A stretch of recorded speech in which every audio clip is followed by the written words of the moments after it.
പത്തനംതിട്ടയിൽ വി.എസ്. നടത്തിയത് ഔദ്യോഗിക പക്ഷത്തിനെതിരായ യുദ്ധപ്രഖ്യാപനമാണ്. നിയമസഭാ തെരഞ്ഞെടുപ്പിൽ പ്രചരണ രംഗത്ത് വിജയം നേടാനായെങ്കിലും സംഘടനാ രംഗത്ത് പരാജയമാണുണ്ടായതെന്ന വി.എസ്. അച്യുതാനന്ദന്റെ പ്രസ്താവന സംഘടനാ സംവിധാനം കൈവശമുള്ള ഔദ്യോഗിക പക്ഷത്തിനെതിരായ യുദ്ധപ്രഖ്യാപനമായാണ് രാഷ്ട്രീയ നിരീക്ഷകർ കണക്കുകൂട്ടുന്നത്.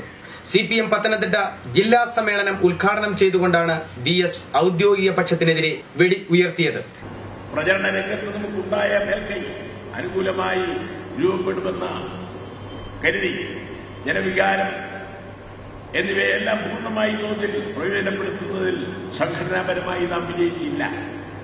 ഐസ്ക്രീം കേസ് ഉൾപ്പെടെ UDF-ന്റെ ധാർമ്മിക തകർച്ച മുതലെടുത്ത് നമുക്കുണ്ടായ തരംഗത്തെ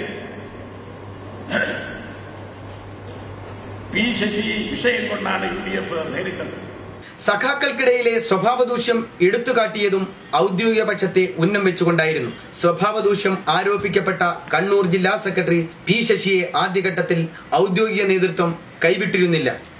നിയമസഭാ തെരഞ്ഞെടുപ്പ് ഭരണവിരുദ്ധ വികാരം ഉണ്ടായില്ല. ജനതാദൾ, കേരള കോൺഗ്രസ്, INL എന്നീ കക്ഷികൾ നമ്മെ വിട്ടുപോയി. ജനതാദൾ, കേരള കോൺഗ്രസ് ജെ എന്നീ സംഘടനകൾ വി.എസിനോട് അനുഭാവം പുലർത്തിയത് ഔദ്യോഗിക പക്ഷത്തിന്റെ അപ്രീതിക്ക് ഇടയാക്കിയിരുന്നു. ഒടുവിൽ അവർ LDF-ന് പുറത്തുപോകുകയും UDF-ൽ അഭയം പ്രാപിക്കുന്നതുമാണ് രാഷ്ട്രീയ കേരളം കണ്ടത്.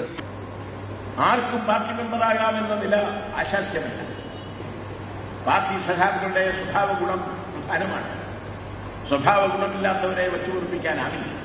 ഔദ്യോഗിക നേതൃത്വത്തിനെതിരായ ആക്രമണത്തിന് അനുയായികളെ, ജില്ലാ സമ്മേളന പ്രതിനിധികളെ സജ്ജമാക്കുന്നതിന്റെ സൂചനയാണ് വി.എസിന്റെ പ്രസംഗത്തിലുടനീളം വ്യക്തമാകുന്നത്. പിണറായിയുടെ നേതൃത്വത്തിലുള്ള ഔദ്യോഗിക പക്ഷത്തിനെതിരെ പാർട്ടി അണികൾക്കിടയിൽ പ്രതിഷേധം വളർത്തി മേൽക്കൈ നേടാനുള്ള രാഷ്ട്രീയ തന്ത്രമാണ് വി.എസ്. ഇപ്പോൾ പയറ്റിക്കൊണ്ടിരിക്കുന്നത്.